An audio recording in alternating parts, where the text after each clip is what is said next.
cut. Welcome to the top cut. Welcome to the top cut. Welcome to the top cut. Top cut. Welcome to the top cut. Welcome to the top cut. Welcome to the top cut. Hello, everybody, and welcome into today's episode of the Top Cut Yu-Gi-Oh podcast. My name is Sunny. I'm here with my co-host, Giant Skyhawk. How are you? I'm solid. I'm good.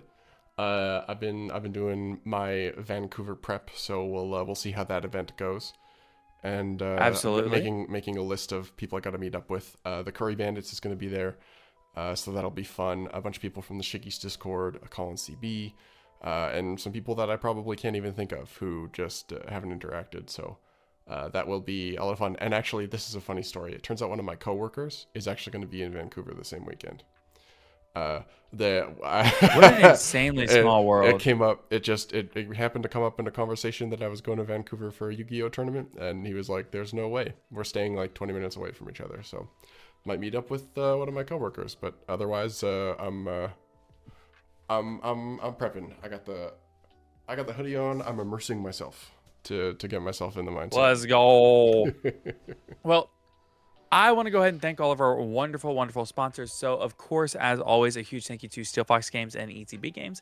And if you are so interested and you are out there buying Yu-Gi-Oh! Related things, be sure to check out Gem. Be sure to check out our Teespring store. Be sure to check out, of course, you can always go to Tier 0 Games, as well as Dragon Shield Games. All of those as well. Oh, and our TCG Player affiliate link. All of those affiliate links, and some of them have discount codes. They are all in the description down below. Just click them before you shop to get either 5% off your order, 10% off your order, or just help us out. It depends on which code is which. But regardless, thank you to all of you who have used those codes, especially the Tier 0 one is going swimmingly because they do wonderful deals. But with that said, let's go ahead and get on into the meat of today's episode. And also, thank you to all of our patrons. We'll read out the patron names at the end. You got it. And if you want the extra episode every week, be sure to check out our $5 and up patron tiers. So let's go ahead and jump just right on into the deep end on content today. We actually don't necessarily have like a ton of content to cover, but it's really late because I'm once again having OBS issues and Discord issues, and one day we're going to get those worked out. So we're doing like the kind of janky recording today. Audio, and in addition to doing... I was going to say, notably audio should be better than last episode. I've figured out how to fix the levels, so ideally Sunny will not be louder than me again. But we will someday be free from the woes of Mac OS, I guess. But anyway, go back to our Tier 0 store to free me from Mac OS.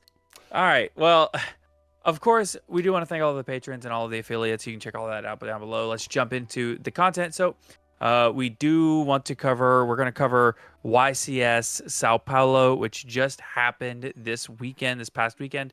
Before we do that, we want to do one quick little brief announcement thingamadooey hickey. We do have the thingamadoohickey, of course. We do have the dates announced for the sneak peek. Well, it's not called a sneak peek anymore, of course. It's a premiere event. For the premiere event for the children out there. We do want to... October 14th and 15th will be the premiere event for Age of Overlord, and the upcoming promo card is Duamutef, Blessing of Horus. I guess the TCG exclusive archetype is a Horus archetype this go around. No, which that is I'm gonna add a count to the Sunny disinformation counter.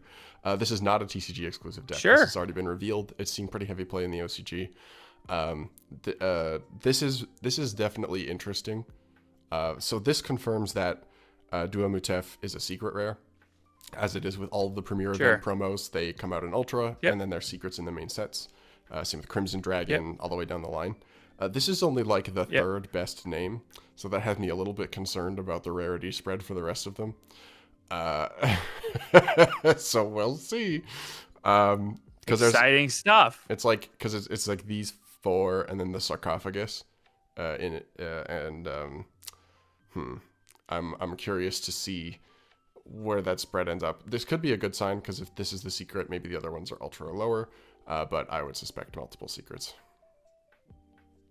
Yeah, I have to wonder though, with the new season coming up, with the new set release and things like that, have to really wonder if we're gonna be getting the new band list before the set release. Yeah, I was having this conversation with some friends earlier, and there are windows. It would seem like bizarre to not have a list before this set comes out, but it also seemed bizarre to not have a list before YCS Sao Paulo, so here we are. Yeah, so there's a few different times I think it could be. There's a 2-week gap between Cancun and Dortmund, and it would surprise me if they didn't take the data from those 3 YCSs and then put out a list before Dortmund. But they could do 2 and 2 also. Yeah, the take that I heard, which frightened me, is that they might want to see what AGOV does to the format first, and we might not get a list until after the Rarity Collection. Because they would want to hit stuff like Prosperity, right, or Triple Tack, but they can't do it if they're in the Rarity Collection, or rather, they wouldn't want to limit them. So, dude, the idea of not getting a list it would be until criminal. after the Rarity Collection, that would be 6+ months. Yeah. Wow. Personally, I am holding out hope that we will get the list on the day this episode airs. And they will put it in effect before Vancouver or after Vancouver, but I think it's unlikely. I'm kind of hoping that we get a list anytime, really. Just sometime. Not the day it airs, but not the day it airs, the day before it airs. I hope we get a list tomorrow morning. Well, or Sonny, if you're in my time zone this morning. Sonny, you are aware that today is Monday, right?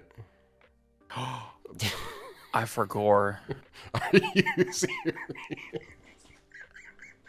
I'm used to us recording on Sunday, and I didn't work today, so it's really felt like Sunday. I forgot. So. Okay. Nope. I thought it was Sunday until just a second. Well, I thought it was Monday until just a second ago. Now it's Tuesday because it's now a different time zone. We're in different time zones. Anyway. That's true.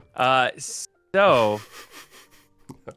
On that note, I'm out. I am out. Oh, so actually, one other thing to talk about with AGOV, just like a quick one-off question for you.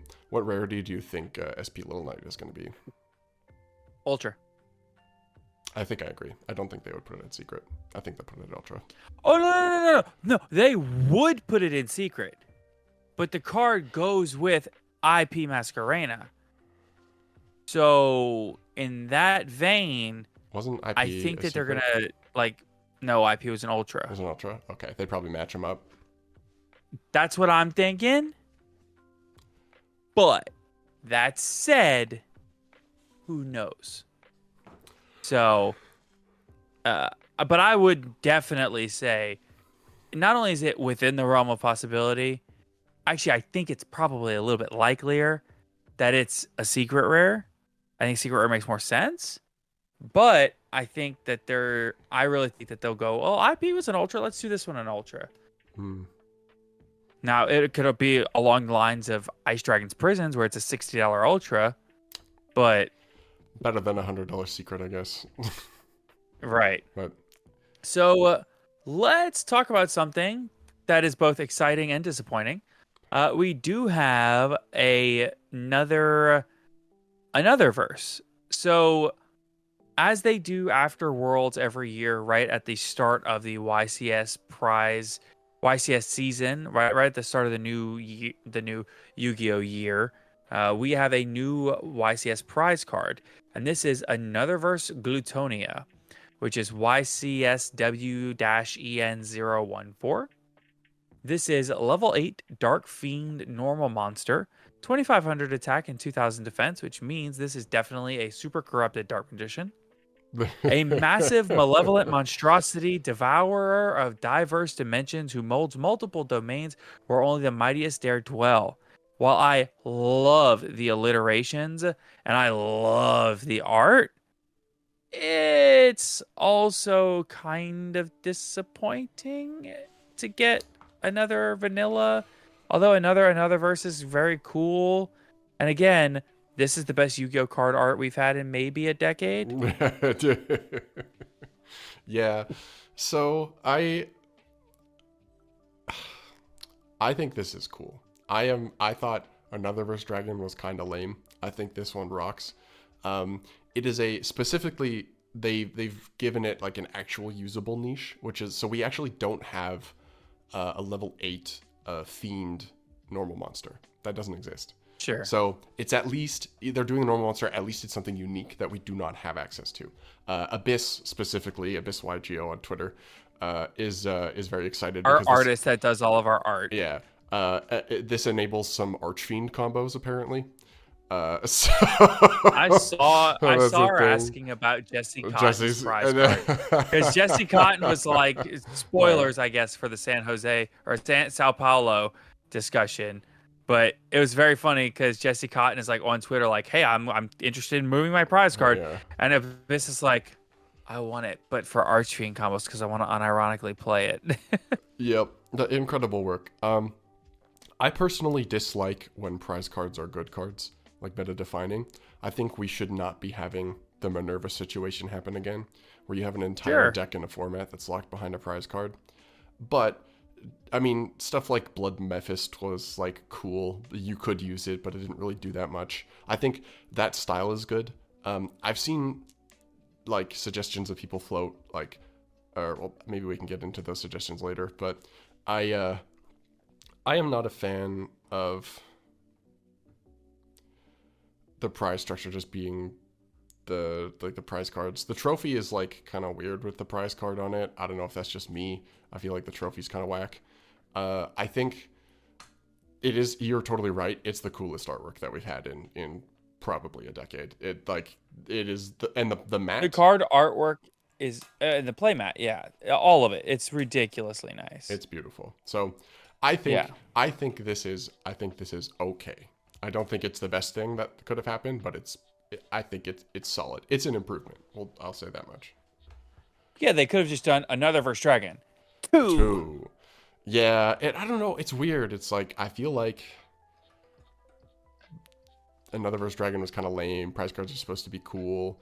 Like if you look at the world's prize cards, that stuff is really cool. There's no reason we can't have cool stuff like that art-wise, and I think they knocked it out of the park there. But I don't know. All I heard was, why couldn't it have been a Dino card? True. Actually, a level 8 vanilla Dino actually would be fantastic. I would really like that very much. Is that not a thing that exists currently? No, it is not. We do not have a level 8. Really? No, we don't. There aren't actually that many like level 8 normal monsters that are of, I guess like, I just never really types. considered it. Yeah, funny enough, there is a Cyberse Suppression Collider. But there's a couple types that still don't have one. Interesting. Well, speaking of what people get when they win YCSs, why don't we talk a little bit about the discourse that's been going on there? So you give me your thoughts and your opinions, and I will tell you where I'm at. What do you say? I'm with you. So, and I guess following that, we can tell you who did well at Sao Paulo. But speaking about what they got, so the pricing discussion has been kind of a hot button topic for the last week or so. And I mean, it's kind of always been on the back burner, but especially with how sets are performing lately, it's kind of brought its way into the forefront. So if you look at what you get for topping a YCS, a room likely full of 1,000 plus people. On the high end, 2,000 plus. On the low end, maybe 800. If you make yourself to the top 32 of that ginormous crowd, you get a mat. Right. And then if you make it to top 16, you get a mat and like 5 packs. And then if you make it to top 8, you get like a mat and like 12 packs. And then top 4... So that is I would like to say that is wildly exaggerative, but I understand what you're saying, yeah. I don't think that's that much of an exaggeration. Like it is. If I were to go look up YCS, let me actually go look up the YCS Top Cut pricing. While I'll look it up while we're going through it. But like top 4 and above is like okay. is pretty solid. Often you get top 4. Sometimes it's just top 3 that get it, but I believe top 4 gets the super rare prize card, as does the second place. And then top 4 usually also gets like a Nintendo Switch, some merch, like a bag. They get like usually I think a box worth of packs. And then first place I think usually... it's more than that. I think it's 2 boxes. Let me look it up here. Vancouver. Let me look up the YCS Vancouver pricing actually. But yeah, you're going there next week. By the way, if you're going to be at YCS Vancouver, be sure to go and meet up with Giant Skyhawk and get his autograph. Please do not make me sign cards. But I would love to definitely make him sign cards. Just don't interrupt him during a match. Okay, all right. There we go. Vancouver FAQ, and let's. What? Why is the pricing not in the FAQ? Maybe registration and event schedule. Why have you? That's just the public event schedule. Konami, why have you forsaken us? We absolutely had every intention of just having this pulled up. I swear we did. You're absolutely correct. Usually it's just in the FAQ. Location travel. Yeah, here it is. Oh, you found it? Yeah, I think so. Should be in general information. Yeah. General information. Yeah. Oh, it's no, it's not in here. It might be in just the generic YCS FAQ. Maybe. Yeah, in fact, you know what? It probably is. Okay, yeah. No, I found it. So, yeah, okay, and this one is updated for Vancouver because it lists Glatonia. So, if you get 17th through 32nd, you get your invite and you get the top cut mat. If you get 19th to 9th to 16th, okay, so you get 24 booster packs. So you get a box and the mat. If you're 4th to 8th, you get a Nintendo Switch and the mat, no packs. If you get 3rd, you get the prize card, a Nintendo Switch, and the mat. If you get 2nd, you get another Verse Glatonia, you get a messenger bag, you get a Switch, and then you get the mat. And if you get 1st, you get an ultra rare. So you get an ultra rare Glatonia, you get the trophy, you get the bag, you get the Switch, you get an invite to, and you get VIP status at the next WCQ, and you get the mat. So VIP status for the WCQ means they pay for your hotel room essentially, and I believe you also get 2 buys. I believe that's how that works. I don't know if it's travel compensation. I know you get. You definitely get a hotel room. Is it travel? Definitely get a hotel room for sure. Oh, okay. Sorry. It says in addition, yeah, you get for first place, the winner will receive complimentary travel and accommodation to the next WCQ. So yeah, first place gets travel and accommodation, and they get to a 2-round buy. Yes. So yeah, what do you think about that structure? So 9th to 16th. Wait. 9th to 16th. You get a box and a mat. A booster box and a play mat. But 4th to 8th doesn't get the booster box? No, they get a Switch. No box. What? Yeah. Are you serious? Come on, like you surely you can at least give them the packs too, right? That's crazy. Yeah. So that's kind of the thing, right? And if you look the 3v3 YCS, top 8 also didn't get Switches. I imagine because there's more players. Right. But like, there's a picture of Gabe Netz holding his like 12 packs of prizing in a bag, right? He didn't even hold up a playmat. He just held up the Dune. I'm assuming he got a playmat, but we don't know. He definitely would have got the playmat. So how many teams make it to top cut? Is it 8? Top 16. Top 16. Yeah. So you've got how many teams were there total? Around 400? Yeah. So it's like 1,200 players. That's pretty big. Yep. I mean, that's a full-size 3v3. Mm-hmm. So wow. Yeah. So that's kind of the thing where people are at, is that it's it's inadequate, especially for the amount of people that you go through, for the amount of money that you spend to show up at an event. If you're trying to do well, it's like if you don't crack, and like if your goal is to make your money back, it's so difficult. Like you have to spend the time to have somebody to sell the Switch to if you already have one. You have to like find somebody who wants to buy the prize card, which is also difficult to do, shockingly enough. Like at least at the price that you would want. No, like Another Verse Dragon is probably the most readily available one in a long time because it sucked, right? It was boring. Right. They didn't even do I remember when Another Verse Dragon first came out, they were like, oh, maybe they're going to like put the name of the event on the prize card, and that would be cool, and that would be a way to have it in the flavor text and be unique. No, they did for the first one. The rest of them just say 2022, 2023 season or whatever. Are you sure about that? I am certain about that. Because that is also what is on Glatonia. Really? Yep. No shot. I don't even know if the first one had like the actual event name. I think it just said it was one at a YCS, but I don't think it was a specific one. Because like if you look at the text on Glatonia, it just says an event. Like you can go see the one that Jesse Cotton posted.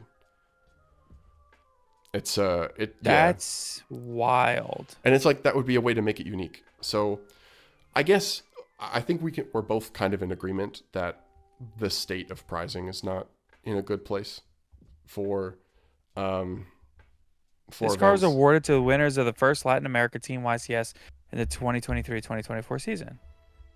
Yeah, so it says the first Latin America YCS instead of like the location. This card was awarded to the winners of the first Latin American 3v3 Team YCS. Oh, do they have it? Are they having it be more specific now to the winners? I mean, that's what PAX says.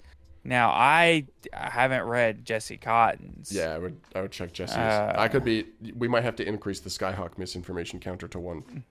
No, it's another. So Jesse's says this card was created as a prize card for the 23-24 season. Right. That's all his says. So one but of them the Ultra says this one was created as as this card was awarded to the winners of this YCS in this season. But the rest of them, the supers, are like, who cares? It's a super. Yeah, we'll just send them wherever. Interesting. That's crazy. Okay.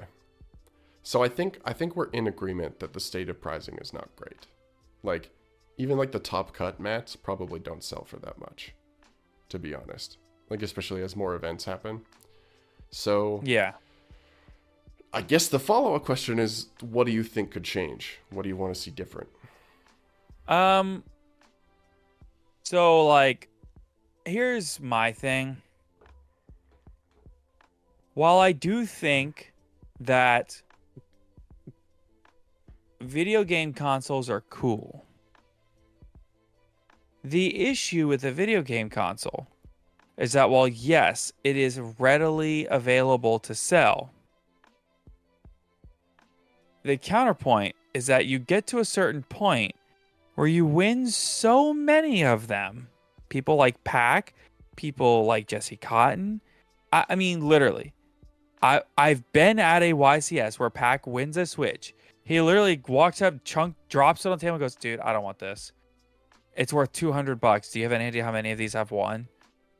He's like, I've got like 6 Switches, dude. He doesn't care. Yeah. Because you get to a point where you just don't care. You can only have so many messenger bags. You can only have so many Switches. And while I get that that's not a problem for the vast majority of like normal people, at the same time, the guy that travels to the YCS, when I traveled, I brought my Switch with me because I already have one. Right? Even if I go on a magical run and I make it to top 4, I've already got a Switch. Yeah. Right? I mean, the Switch has been out for 5 years. We've all got them. So it's weird, right? To me too, at least update the tech. Because if you're gonna give away tech, give away cool tech. Give away a drone. So at the event, right? Half the guys are content creators. They could use a drone for cool content creation shots. There were a few events in this season and like in 2022 where they were doing Steam Decks, and I thought that was much cooler because not only is it more valuable than a Switch would be, it's like newer. It's something more interesting. People might not have one. They might use it, and then they went back to Switches. That seems like a weird decision to me. I would rather have a Switch to a Steam Deck because I'm not going to use a Steam Deck and I can sell a Switch easier. I I loved my Steam Deck. I sold it to pick up the PC.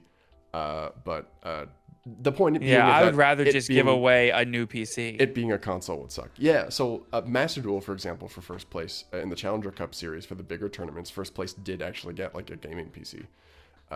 So that they're clearly capable of upping the ante. I think honestly, I think that they could get Starforge to sponsor it. Probably. Give away a couple of the Penis Rocket PCs. Yeah. Although, so my thing is, I think a fair response to this criticism is like you mentioned, this is only something that affects like the top like 0.01% of players. Like, why should we care? And it's like, no, yeah. I think prizing needs to be improved from top 32 up. I would love to see like mats and stuff extended to people like below top cut, kind of like how invites get extended below. So like a play mat. So I think every YCS should have a day 2 play mat as well as a top cut play mat. Yes, the remote duel YCS has actually had day 2 field centers. And I think having other stuff to shoot for to get to day 2 is good, just to like have more people feel like they got something extra. I think top 32 and up needs to be like buffed a lot. Like I think surely top 32 should at least be getting a box. Like, come on. Okay, so here, I'll be honest. I think that the prizing as far as sealed product should start at a box for top 32 and double every round. Yeah, like I think that would be a good way to do it. Or just like... Yeah, so top 32, you get 1 box. Top 16, it's 2 boxes. Top 8, it's 4 boxes. Top 4, it's 8 boxes. And if you're second place, it's 16. And if you're first place, it's 32. Which sounds like an absurd number of... an absurd amount of sealed product. But, like, it's not... right? And then at least if you're getting sealed product, you can like point to this and go, yeah, but if I win, I get like $2,000 in sealed product. Right? Yeah, and it's like cheaper for Konami to produce and provide it that way. Yeah, so it seems like Konami can print like infinite product, and putting those like extra, I don't know what, 10 cases out, that's not gonna destroy the market. Yeah. One other suggestion that I've seen floated for improving event prizing is for prize cards to be alt arts of existing cards. So, for example, say you win a YCS. That's something that One Piece does. Yeah, and so like say you get like even top 32. You get top 32 in an event. You get like an alt art. What's good this season right now? You get an alt art like Unchained Sword of Yama, right? That has you know what card would sell for infinite money? Usable and has alt art branded fusion. Yes. No, like unironically, like that type of, not only would that be like sought after by collectors, maybe people who want to like crazy max rarity out of deck. That's something that you could... You know that Pac is gonna grab the high rarity card that he wants. I mean, but if they did a top 32 gets, or a top 16 in the Team YCS and gets a special alt art, Unchained dog, you know that by the time top 8 starts, he's playing the new one. Yeah. So, and the thing is too, like something like that means that you can give it away at like a top 32 slot for a few events, and it's not going to like saturate the market on them, right? Because they're going to be a higher demand for them. It makes it worth going to top 32. And, I love that, and it's like unique, right? I think it's you change it every season to make it a card from the newest set. Yep, yeah, exactly. And like maybe for like the NAWCQ, it turns into a retro card, right? Or maybe, frankly, what would be cool is like as first place for like a regionals, you could come up with one that's like from the newest set, and then maybe YCSs are retro cards, right? Like you could do. I'll do you one even better. YCSs are the newest sets. If you get first at a regional, you can get the super rare of that card. Yeah. But if you get, because then at like the YCS level, you can get, instead of super rare, you can get the ultra. And then if you get up to a certain point, you can get maybe a secret or maybe a starlight, right? You get up to certain higher rarities. Whereas then in the Time Wizard format events at Nats, you can run a special alt art of, whatever, Rescue Cat, like right? That's not gold rare. Or a Vayu, right? Like... oh, yeah. Or Armor Master. They've printed 8 copies of Armor Master lately. Like, just give us an Armor Master that's an alt art. Yep. So, all of this discussion is all well and good, and there's lots of ways that can improve price. And the thing is too, like with the cards, like that costs Konami almost nothing aside from like developing the art and printing the cards. So like, right. But anyway, And that's negligible. yes. But anyway, all of this conversation is well and good, but it leaves the elephant in the room to sit. So I'm going to bring up the elephant in the room, and that is cash prizing. So Pokemon has had this forever, and their events have cash prizing for higher levels of events, for people extending down through top 32 and up, depending on the size of the event. And it's sizable, right? It's like it ranges from a couple $100 to a couple thousand. Sure. And while I understand, I think whether Kazuki Takahashi wanted it or not is kind of irrelevant at this point. I disagree. I think the best argument against cash prizing is that it incentivizes people to be scummier, and I would like to avoid that personally. But there comes a point where it's just better than anything else you could be offering, right? So it's a tough line to walk. I'm not sure where I am. I'll tell you where I am, and it's not going to be the popular community opinion. Mm-hmm. I'm cool with no cash prizes.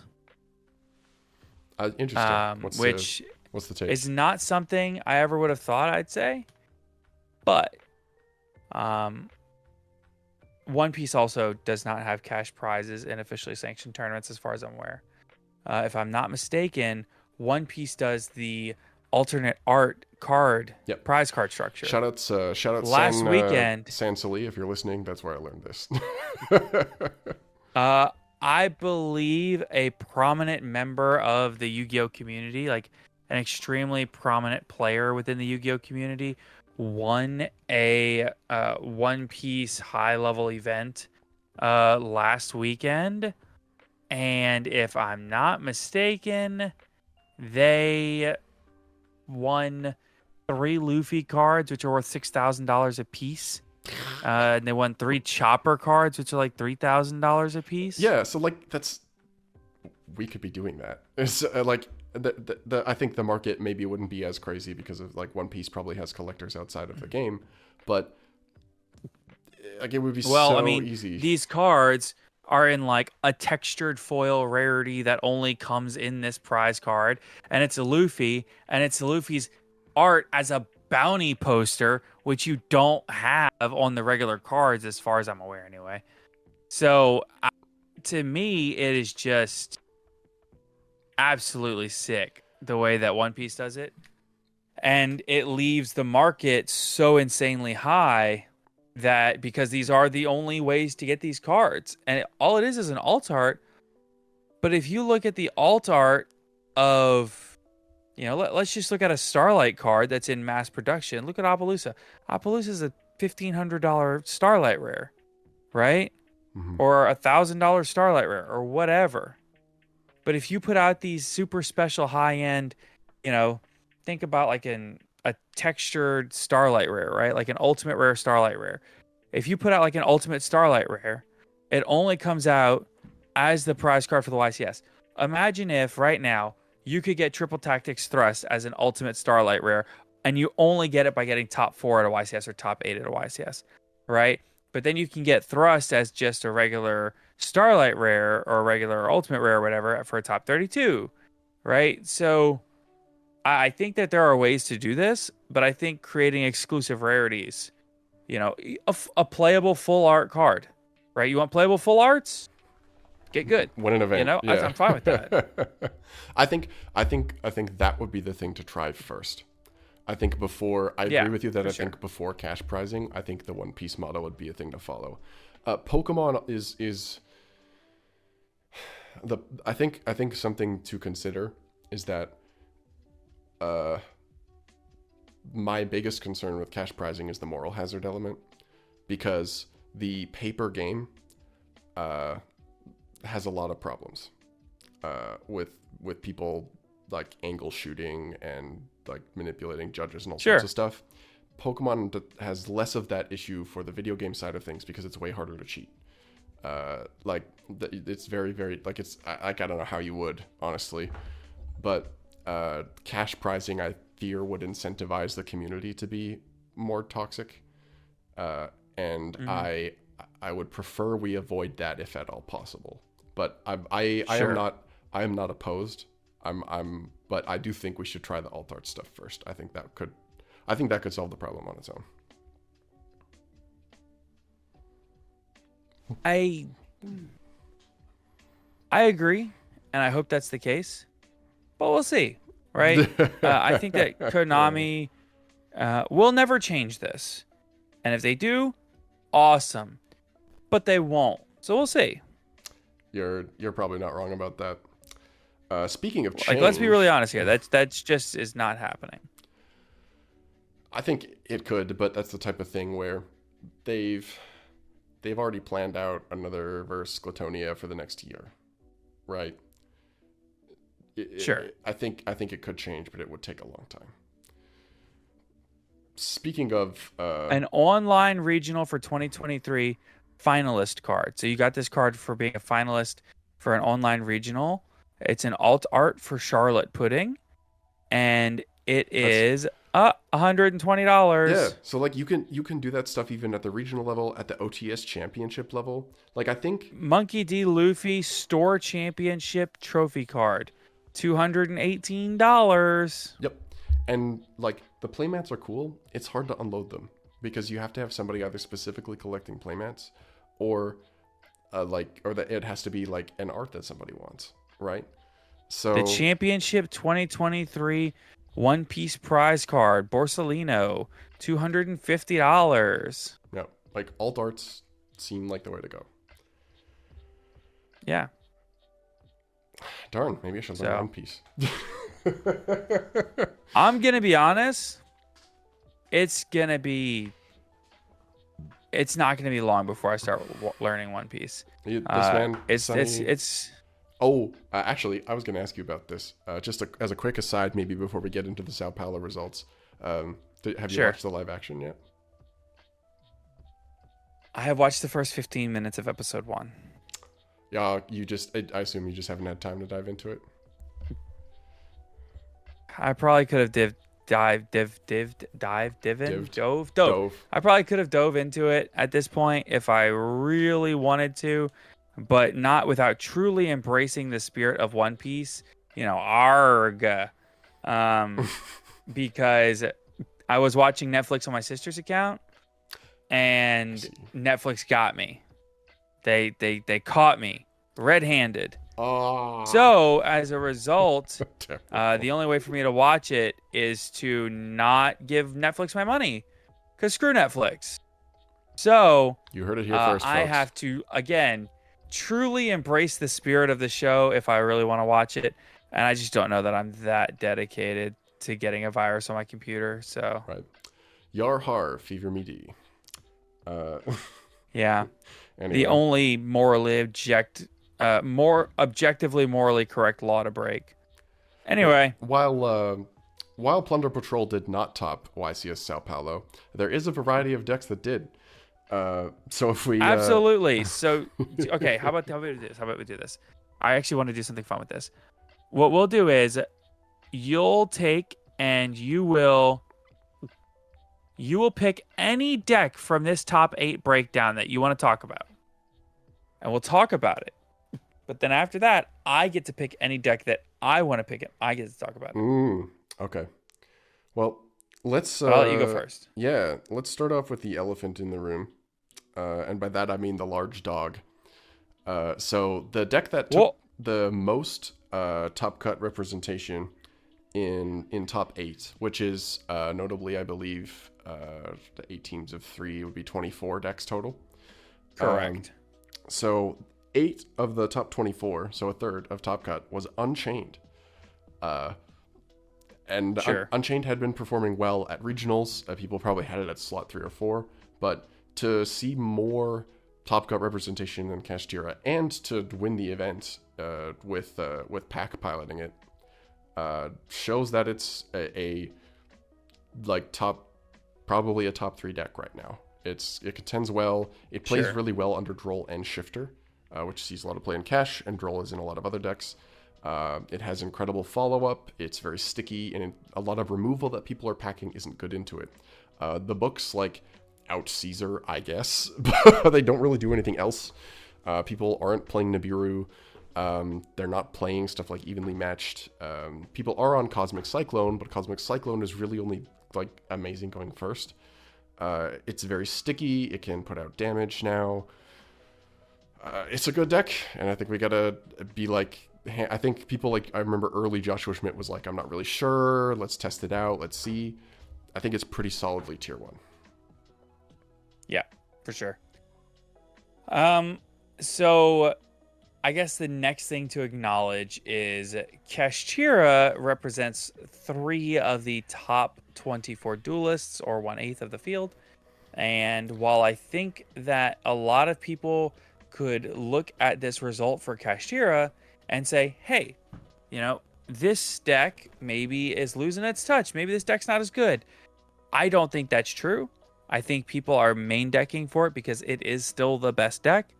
And as a result, people still expect it. People still plan for it. People are main decking for it. They are basically pre-sided for the thing is, there's another factor at play as to why Kashtira is not very well represented. Everybody's sick and tired of playing it. In addition to that, nobody knew if we were going to have a ban list before this event. So what terrifies me is that Konami will see the results of this and go, oh, Kashtira isn't barely even represented. It's not even that great. It's fine. It's been power crept. Let's move on and not worry about hitting it on the ban list. That would be a tragic strategic failure. I don't mind strategic. I think we need a new word for how much of a tragedy that would be. I like that. It would be a strategic tragedy. Tragic. Because while it would be intentional by Konami, it would be tragic. Because if they don't hit cash, it still has the potential to come in next weekend to YCS Vancouver and represent about 60% of Top Cut if it wanted to. Because while, yes, you can game plan for the deck, it is still the best deck. And while Unchained might look like the best deck by the representation numbers here, I truly believe people just did not know if we were getting a ban list in time. And I also think that potentially Unchained gets held up a little bit, maybe, in the 3v3 format. This is... And maybe even, you know, you end up in a situation where people don't know the Unchained stuff as well as Kashtira. So people know Kashtira, they know how to play against it. People don't know Unchained, they don't know how to play against it, you know? Yeah. I think it also says something that Kashtira is still tied for the second most represented deck when everybody and their mother is main decking Book of Moon. Yeah, and they also all stop playing the deck, and it's still the second highest. Yeah, and you can look at regional results. Kashtira is still the most topping deck of regionals. So it's there. So next up, we've got Pearly. This isn't much of a surprise. I think people also had this probably in the top 3-4 decks. It has flaws, but Noir is an absolute house.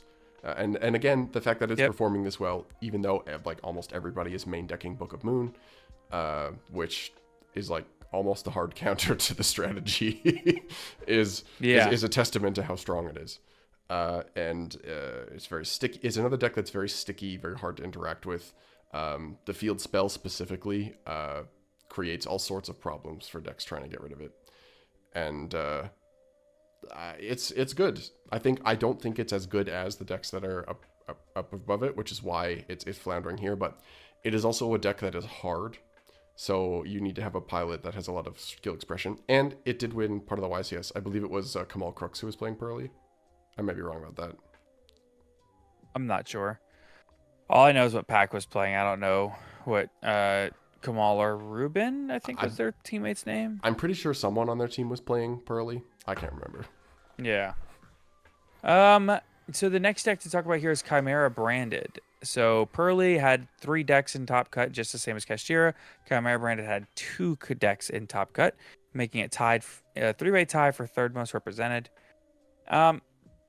Chimera Branded is a really interesting deck because I think the first thought of the deck was Chimera Tri-Brigade, and while Tri-Brigade is good, having access to branded fusion is unfortunately just better. So I think that, and also obviously having branded fusion to get into your fusion plays early, and also, I mean, you're already making Guardian Chimera, you know? I think that the Chimera branded deck represents a very, I'm not gonna say underwhelming board, but it is very sneaky in the same way that Unchained is, in that you might look at it and go, well, that's not a combo end board, that's not a super unbreakable board. But as you play into the interaction and the interaction rolls into more layers of interaction, you realize that the deck really has a lot more legs than most people might realize. So much so that last week when we had the world champion Paulie on, he listed Chimera as one of his top 2 or 3 decks in the format right now. So I think that this is going to be another one of those decks, though, that if we see Kashtira get hit, I think the representation on Chimera goes up quite a bit. It's very interesting to see that when these cards first got announced, a lot of people did not like them. A lot of people felt like the cards were not very strong and that they were going to be a flop for the new typing. And it turned out to be quite the opposite. It's interesting to see the new illusionist typing come in and the new archetype that everybody ridiculed come in and be very competitive very early. But that said, this is going to be a deck. The Chimera deck will need a supplementary engine like Branded or Tri-Brigade to really hold up because it's not going to do it on its own. However, I think this deck does get stronger post Age of Overlord, where you can dump Kit to the graveyard, and I think maybe then the Tri-Brigade version is maybe a little stronger. We'll have to see how that goes, and we'll have to see if Branded Fusion gets hit on the ban list, therefore making the branded version not as good. So we'll definitely have to see. There's a couple of different ways that the Chimera deck could go moving forward. It'll depend on ban list and set release. Yeah, there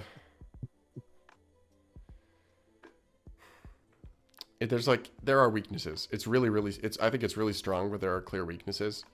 Ash or Imperm on the level 5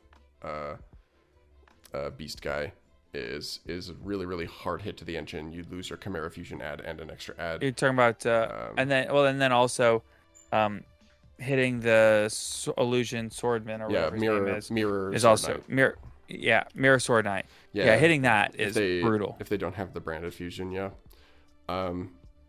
it's very consistent, but it's very you said underwhelming earlier. I think it is underwhelming still.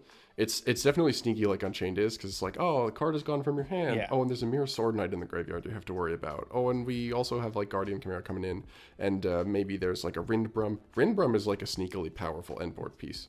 That card is very difficult. But that's what I said. That's what I said though. The end board might look a little bit like, oh, that's not a very strong end board, but the more you try to play into it, the stickier it gets. Yep. So next up, I think we'll do 2 at the same time here, just to cover, just for brevity's sake. No, we'll just do the 1. Sure. So Labyrinth has 2 reps here. I think people still have Labyrinth as a top 5 deck. Mainly, I think people are not prepared for it in the sideboard. I think people are more concerned with the other decks, and Labyrinth likes to sneak in and jump around a little bit. I mean, it's clearly capable. Ryan Yu won a very large regional with it early in the format. And I think people play kind of strangely into the interaction. I think it doesn't have a great Unchained matchup, which could make it worse as the format goes on. Unchained has a lot of removal for it. And also, the common win cons don't work very well against Unchained. If you debarrier them, they just play with their link monsters. And they don't really care that much about the Xyz side of things. And they also have in-engine removal for spell traps in the form of Escape and Shiyama. So I think Labyrinth will start to fall off if Unchained starts to gain more popularity, but it's definitely still a contender. Yeah, and the next deck to talk about here is going to be the Dragon deck, also with a couple of people in Top Cut. Personally, I think that some of this is follow-through hype from the World Championship. Yeah. While I do think that the Dragon deck is very good, certainly, I think that the Bestials have really breathed a breath of new life into the deck, and I think as more people see that the deck still has legs, it'll see more play. But the issue is, right now, I don't know if it's the best option into the format. It has a pretty decent Unchained matchup, I would imagine. Nope. Right? Because I think most of the I'm sorry? No, No? I was going to bring that up. So I think Dragon Link is a good deck that has bad matchups. I don't think you should be playing it right So now. I know it has a bad Cash matchup and a bad Pearly matchup. It is. And probably a bad Chimera matchup, So a middling Labyrinth matchup. But Unchained specifically, I believe they're all dark, right? Because they're all Fiend? Nope. Okay, never mind. It's got a terrible Unchained matchup. Rakea and Aruha are fire and water respectively, as are Shavara and Shiyama. The Link monsters are darks, so you can sometimes catch them on a Bestial. A Bestial on Yama is strong, but is absolutely not the end of the world. And the only main deck monster that really gets hit is the Sarama, and it's very rare that a Bestial on Sarama ends the turn. It's like there are some very specific lines where it happens. So I don't like Dragon Link into Unchained. I don't think it's actually a very good matchup for Dragon Link at all. They can clear the field spells very easily, and a lot of the Dragon Link cards, Caesar, the Xyz monster, owns them. Because a lot of Dragon Link's spell cards are like effects that summon, right? That's Boot Sector Launch from the hand, that's Quick Launch, and like even the monster effects, like the Bestials, for example, you can engineer your combo in such a way where you make the rank 6 to negate the Bestials before there's ever a Dark in the Graveyard, if you so want to. So I don't think it's got a bad Cash matchup. It doesn't really do anything to Pearly. It's okay against Chimera Branded, and sometimes it can matter against Labyrinth, but it's like it has overall bad matchups. Yeah. Anyway, overall bad matchups. Yeah. So I guess strong deck, bad matchups. Got it. Do you worry about this deck if we get a ban list? Yes. I mean, because it depends on what gets hit, right? Because Dragon Link's strength into a format is always going to be its matchups, I think. It's capable of doing the combo output. It's capable of playing non-engine. It's capable of putting out damage. It just matters right now. How it matters is like the Bestials, right? Like how good are the Bestials into a format? Because being able to use those as hand traps on top of engine pieces is what really pushes the deck over the edge. And we also don't know if there are Bestials getting hit, so. Fair enough. We'll go through the last four because these are just kind of like the rogue decks here. So we've got Runic for higher Sprite, and then we have Sprite, which I assume is either Pure or Melfi. We have one Monadium and then one Vanquished Soul. Sprite has fallen off almost completely. It is. There will always be a single Vanquished Soul. Yes, that the prophecy holds true. Somebody playing Vanquished Soul will make top cut at every event. Only one of them, just one, but somebody's going to do it. Never more. It's whoever draws the most copies of There Can Be Only One over the course of an event. Right, exactly. Something to talk about is Monadium. So this deck right now, I would say, is not very good. The non-engine people are playing owns it, and I think it struggles a lot going second. However, this is a deck that post-ban list could get very good. Because there are unlikely to be any Monadium hits on a ban list that happens. They're getting a new card in Age of Overlord that enables a lot of combos in the level 6 synchro. I think I would not be playing Monadium, but I would be keeping an eye on what it is doing post Age of Overlord. All right. Yeah. So, how do you feel going into this weekend? We only got a couple minutes left here. I want to get your thoughts on how you think. What do you think going into this weekend? What do you think wins the event besides Fluffle? And after I get your, so basically, what do you think is going to get second place? And after that, we'll go ahead and thank the patrons. What do you think? That sounds good to me, and I will certainly do my best. I think I've got something pretty cool cooked up, but if not, I'll if I drop a bunch of rounds early, I'll go try to win a giant card. And failing that, I'm gonna get to talk to a lot of cool people, so it'll be a fun weekend. Although my goal, so my twin brother actually is bringing Nouvelles. He's bringing the burger deck. He has built a 60 card. That man is cooking. He is literally cooking. He has built a 60 card Libromancer Nouvelles pile, and it is beautiful. It is beautiful. Is it good? So it's beautiful. It loses to a lot of auto wins, but it actually does have a lot of good matchups. So if you're unfamiliar with the Nouvelles, if you have effects that target, it is very difficult to beat them. It has a pretty solid cash matchup, because if you can stick one of the ritual guys, you win. The ritual guys out a Rise Heart on their own, because a Rise Heart targets them. And then you just go ritual guy, tribute a Rise Heart. Against Unchained, almost all of their interaction targets, so Unchained literally cannot beat this deck. If you have a way to out the rank 6 Xyz in the Caesar. So if you see an out to the Xyz, the Unchained just loses on the spot. And the branded, not the branded Chimera deck, Rescue Ace also instantly loses to this deck because of all of their interaction targets. Now, if any of these decks open Dimensional Barrier or Droll, it just dies on the spot. but he has said to me that his goal is to ruin somebody's tournament run by cheesing them. He's like, it's gonna happen. He's like, I'm not making day 2, but there's a cash player who's just gonna go home because I whooped them with a hungry burger. There's also gonna be a guy there that's gonna ruin somebody's day when he plays Megalith FTK. Yeah. That's the thing about this format, right? So somebody this weekend in the UK got 3rd place at a regional with Galaxy Photon. Right now, it is hard to say what to expect in Top Cut. There's a lot of variety in what's viable, partially because Kashtira has fallen out of the format a little bit, and that opens up a lot of breathing room. When you're only expecting to play against 2 or 3 Kashtira across a long tournament run, it changes the math on what you decide you want to try playing, because you know you're going to have your graveyard more games, and you can game plan for it less. That means all sorts of decks can top regionals or YCSs. So I think we're going to see some number of Unchained. I think, to be honest with you, I think Unchained has a good chance to win the event. I think people are still unprepared for it in the side, and there aren't a lot of cards you can use to prepare for it. Yeah, but surely they'll like rebound after this weekend, right? I think it's hard. Do people really want to buy cash to try to win the YCS?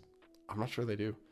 I mean, no, but what I'm saying is, surely they'll be sided for it. Be a target after this weekend. So I don't think there's a lot of cards that.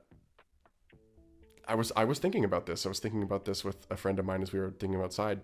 There's not a lot of cards to side for the matchup. Nibiru, but a lot of their rather consistent 3 cards tell Nibiru to screw off. Like the Cosmic Cyclone is good, but people are already playing that card, and Unchained is still winning. I think we could see more stuff like Ashmane deck. I think we could see people actually start to like move Droll to the side and play interactions like Imperm. Sure. Imperm Yama is fine. Occasionally Imperm Yama wins the game, but again, people are already playing that card and it's still doing well. Evenly matched doesn't matter, because you just go escape, destroy your own rage and another card you control, and then you bring back the Yama, so you have to open 2 evenly in order for it to matter, or like evenly Dark Ruler. Dark Ruler doesn't do anything, again, because of this escape Yama interaction. So traditional board breakers don't do anything. A lot of hand traps are kind of meh. So I don't know. I think the one meta development that will happen is that I expect Branded Chimera to fall off for this event specifically. I don't think there are going to be a lot of people playing it, and I would expect to see. I might expect to see a little bit more lab, because I think over the course of a long event, if you are good with that deck, you have a good chance to top. But I think Unchained is the deck that's going to take it home. Personally think that it will be Labyrinth or Unchained Fluffle that brings it home. But until this happens, we have no idea. So good luck this weekend at the YCS, Skyhawk. I want you to have that with you. That's always going to be a wonderful thing that you have at your disposal, is my luck. Until next time, because I don't know if you'll be here for the next episode, but we're going to try. Let's go ahead and thank all of our wonderful patrons. So, a huge thank you to Bring Red Reboot Back to 3, Kane Martin, Zyphorus, Ashy Elbows, and Joyous Springs, Big Stinky, Blue Eyes as Best, Copium, Ding Dong Hostess of the Yang Zing, Free My Homie Gazelle, he said he's sorry. Gold Secrets coming back when, Konami, HGH Cyber, I used to play Rogue, but then my mom got a job, Is Canada Nickelback, John Leal, Level 4, Fire Warrior Gaming, Mountain Man, Oatmeal Spaghetti, Owen Alvarado, Pistol Place Pendulums, Silver Hope, Understanding and Reading are two different things, Virtually Savior's World, as anyone read Toy Vendor, it's kind of like reading Miss Scars. Aaron Gardner, Alexander Chan, Asami, Ashlish Chaps, Atsuyo, Simp of the Silver Castle, Blackwing Silver in the Ascendant is the best Floodgate box wine. Come on and get your game on. Duty Booty, Dragon Maidenless Behavior. I'm about to reek a Glimmer Trooper across these plant nuts in your mouth. Cam, the Anti-Magical Hat Guy, Maxi, Pack, Neshi, Old Man Red, and Pinko143 and Slaking It Up. Thank you all so much for your continued support of the podcast. Of course, check out all of our affiliate links and our Patreon in the description down below. And until next time, have a great week, everyone. I don't have a card pun for this episode, but in Unchained Soul of Sharvara, we trust. I'm going to destroy Toy Vendor, and we'll see how it goes. There you go. Have a great one.